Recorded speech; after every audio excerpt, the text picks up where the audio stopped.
Hi, welcome to Security and Privacy with Dr. Adenuga. Today we want to talk about how to distinguish between threats and vulnerabilities. I want to discuss this because I have read a couple of articles, I have read some books, and I have come across situations where threats and vulnerabilities are used interchangeably and also in a confusing way. And I understand that to understand a process or a concept, there is need for understanding a true understanding of the definition of that concept. So we'll be diving into the differences between threats and vulnerability. Now, to start with the definition, threat is a condition, an object, or a situation that may take advantage of weakness in a system or a process. So any condition or object might be human, may be non-living thing that can take advantage of weakness in a system or a business process to exploit the resources. That is what is called a threat. So a threat uses threat agent to exploit vulnerabilities. So a vulnerability is a weakness in a system, network, a person, or business process that may open up the system and or business data to attack from threat agents. So if you look at it here, anything that will qualify as a threat in most cases will be outside of the system that will be exploited, though there could be internal threats, but majority of the conditions are always outside. That is not to say that all the conditions that qualify to be threats are outside. There are internal threats too. So we'll move on. Now let's use the framework. There are various frameworks to define threats and to look at what threat is and how it can impact business process or a system. Now, if you look at PESTLE, PESTLE is applicable when you're doing a threat evaluation for maybe an enterprise system. So you can look at the political landscape, the economic landscape, the social landscape, technological landscape, legal landscape, and environmental landscape. Let's quickly look at each of these quickly, and I'll give an example or two. Talking of political landscape, take for example if a business wants to establish a branch office in another region, you look at the political stability within that region. If it is a place that is prone to civil war or maybe political instability of any sort, you want to evaluate the instability, how it may impact your business. So that will define whether you should go ahead and start business in that region or not.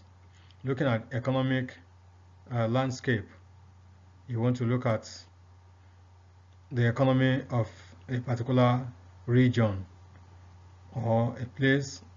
How economically buoyant is that place before you establish your business?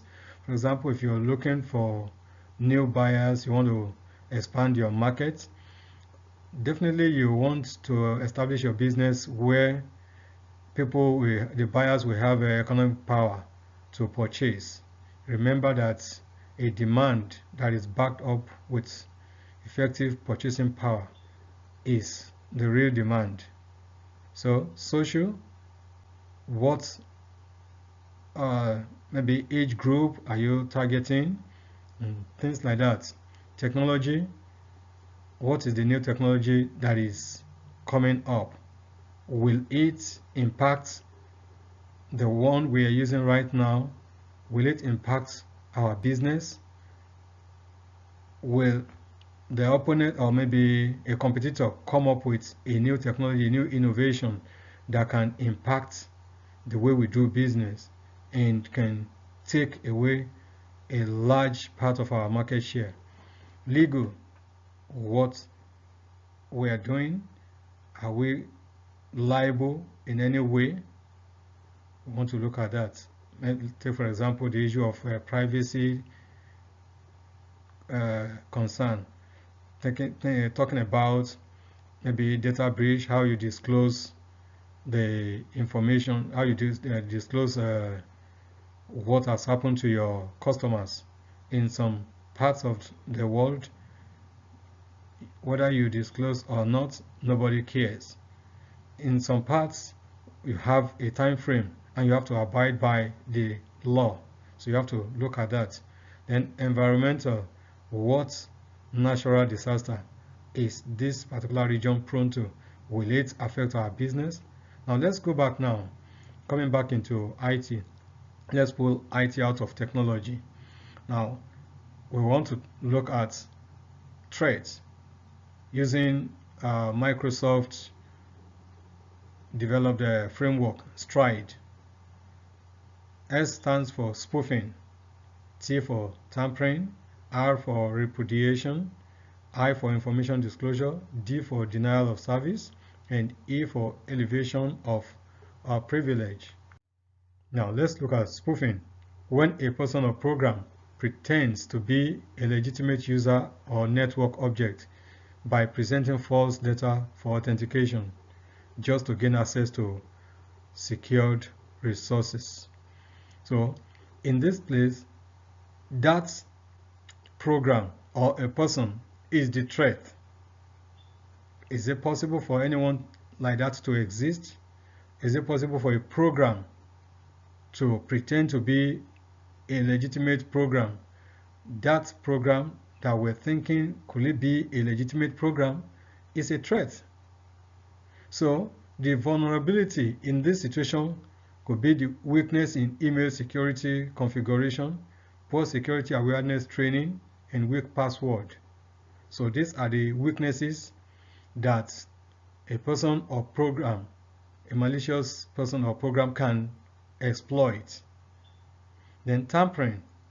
Tampering means willful and intentional disruption of information resources or processes for the purpose of causing a harm. That is a threat to a business or to information flow. And when information flow is harmed, the business is harmed. So what could be the weakness that may be exploited by intentional disruption of information resources? It may be a weakness in poor, maybe employee disengagement policy and process.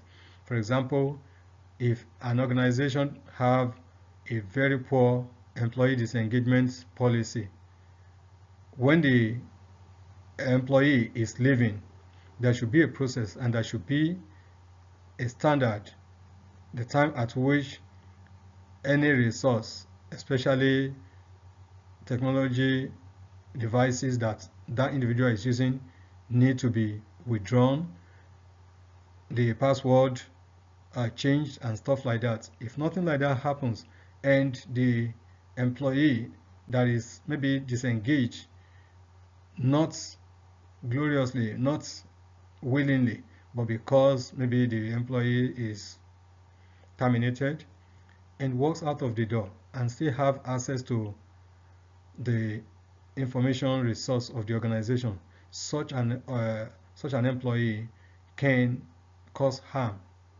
So that is a weakness there. That weakness is the vulnerability on the part of the organization, whereas the person that have the potential to do that is the threat. Not that the person has done it, having the potential is what is referred to as threat. Now, looking at repudiation, when origin of an action can be wiped off and make traceability difficult.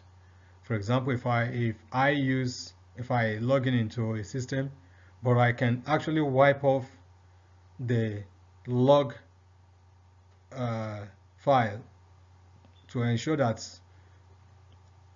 the login time and stuff like that, the login detail is not documented. That is what is referred to as repudiation, ability to deny occurrence of an event.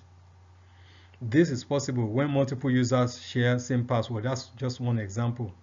If you have a system in your workplace and multiple users use the same password, so you cannot actually determine who has done something against the policy of the organization since they share the same password.